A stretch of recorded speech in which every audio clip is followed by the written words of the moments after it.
aqui. Perfeito. Tudo que a gente faz repetidamente torna-se hábito. Então eu tenho que entender sobre o meu funcionamento. Quantas das desistências na vida das pessoas têm uma relação direta com foco? Às vezes as pessoas da área, elas associam disciplina, a procrastinação, o foco como elementos iguais. E a disciplina, ela tem raiz límbica, ou seja, emoções afetiva. O foco, ele tem raiz cortical. Então, se eu quero ter mais disciplina, eu tenho que ter equilíbrio emocional, eu tenho que saber lidar com o meu humor, eu tenho que conseguir entender as minhas barreiras emocionais, o que me trava. Então, se eu quero ter mais disciplina, eu tenho que trabalhar a raiz afetiva. Se eu quero ter mais foco, o foco é uma atividade cortical. Então, eu tenho que ter planejamento, organização, qualidade do sono, alimentação adequada, técnicas de meditação. Então, eu preciso entender o que muitas vezes está impedindo a pessoa de ter disciplina. Por exemplo, uma das coisas que faz ela procrastinar é a fadiga mental. A fadiga mental é uma coisa que faz ela procrastinar. Fadiga mental tem relação com cansaço físico, tem relação com dormir mal. O sono, ele tem, trazendo para o comportamento, ele tem inúmeras funções em termos de saúde também, mas trazendo para o comportamento, o sono é responsável por humor, aprendizagem e raciocínio. Então, a pessoa que não tem qualidade no sono, ela tem um humor alterado, ela tem menos capacidade de raciocínio lógico, então ela gasta muito mais energia para pensar. E imagina a nossa vida como um tanque de autocontrole. O autocontrole é o que determina se a gente vai executar uma atividade ou vai deixar para depois e procrastinar.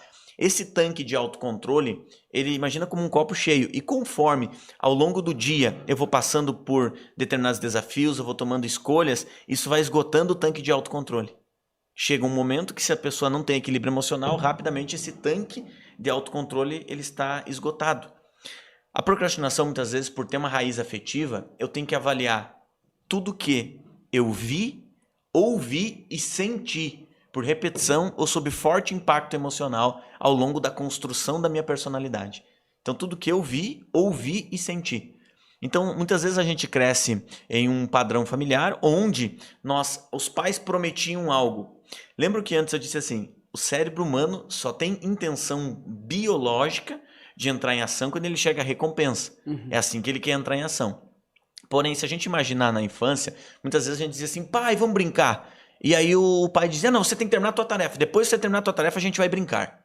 E aí a criança vai lá e termina a tarefa. Quando ela terminou, tá aqui, pronto, vamos agora, pai. E o pai diz assim, hoje o pai tá muito cansado, outro dia a gente brinca. O cérebro entendeu que depois de uma tarefa não tem recompensa.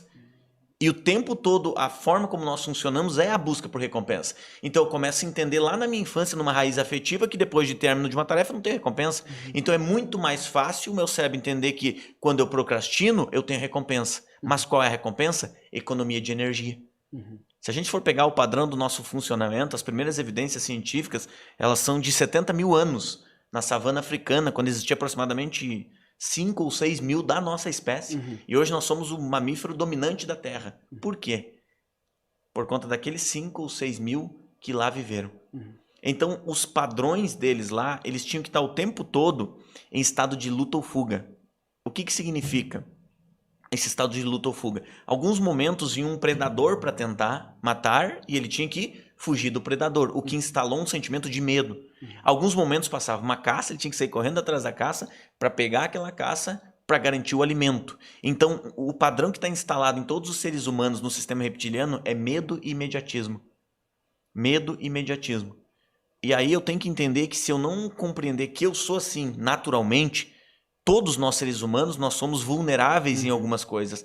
E eu tenho que entender o poder da vulnerabilidade, porque nós somos seres bioquímicos.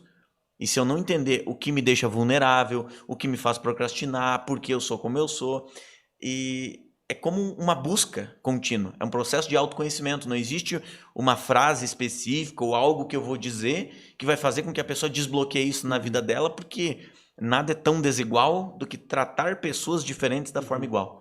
Então eu tenho que ter essa clareza de entender que cada ser humano ele tem as próprias limitações, as próprias virtudes, e que isso é um caminho. Não é um ponto de chegada, é um caminho,